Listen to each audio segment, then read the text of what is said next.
Hi అండి, welcome to smart kitchen. ఈరోజు మన కిచెన్లో పచ్చి రొయ్యలతో ఇగురు చేస్తున్నానండి. చాలా సింపుల్గా చేసుకోవచ్చండి. ముందుగా సన్నగా తరిగిన ఆనియన్స్ తీసుకోవాలి.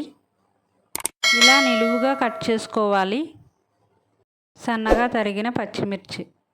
స్టవ్ వెలిగించి ప్యాన్ పెట్టుకోవాలి. ఆయిల్ వేసుకోవాలి. ఆయిల్ హీట్ అయిన తర్వాత కరివేపాకు వేసుకోవాలి. ఆనియన్స్ కూడా వేసుకోవాలి.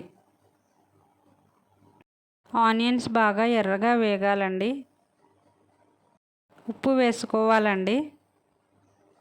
మూత వేసుకొని ఆనియన్స్ని మగ్గించుకోవాలి. ముందుగా రొయ్యలను శుభ్రం చేసుకోవాలండి. దీని లోపల నరం ఉంటుందండి, అది కూడా తీసుకొని శుభ్రం చేసుకోవాలి. ఆనియన్స్ అయితే ఫ్రై అయిపోయాయండి. శుభ్రం చేసిన రొయ్యలను వేసుకోవాలి. రొయ్యలను ఎక్కువగా వేయించకూడదండి, గట్టిగా అయిపోతాయి. ఎక్కువ ఘాటు లేకుండా చాలా రుచిగా ఉంటుందండి ఈ కర్రీ. రైస్, రోటీ, బిర్యానీ అన్నింటిలోకి చాలా రుచిగా ఉంటుందండి.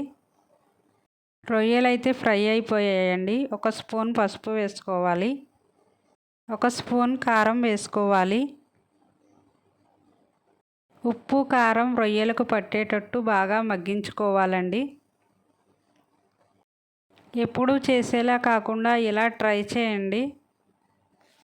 1 గ్లాస్ వాటర్ అయితే వేసుకోవాలి. మూత వేసుకొని ఉడికించుకోవాలి.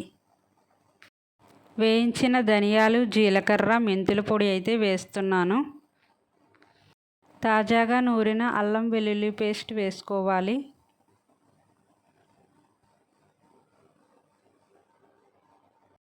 బాయిల్ చేసి వేయించిన ఎగ్స్ అయితే వేస్తున్నానండి. అసలు వాటర్ లేకుండా దగ్గరగా ఎగిరిపోవాలండి. తరిగిన కొత్తిమీర వేసుకోవాలి. మీరు కూడా ట్రై చేసి ఎలా వచ్చిందో నాకు కామెంట్ చేసి చెప్పండి. లైక్ చేయండి, షేర్ చేయండి, సబ్స్క్రైబ్ చేసుకోండి. కర్రీ అయితే రెడీ అయిపోయిందండి. సర్వింగ్ బౌల్లోకి తీసుకుందాం. కమ్మగా చాలా రుచిగా ఉంటుంది.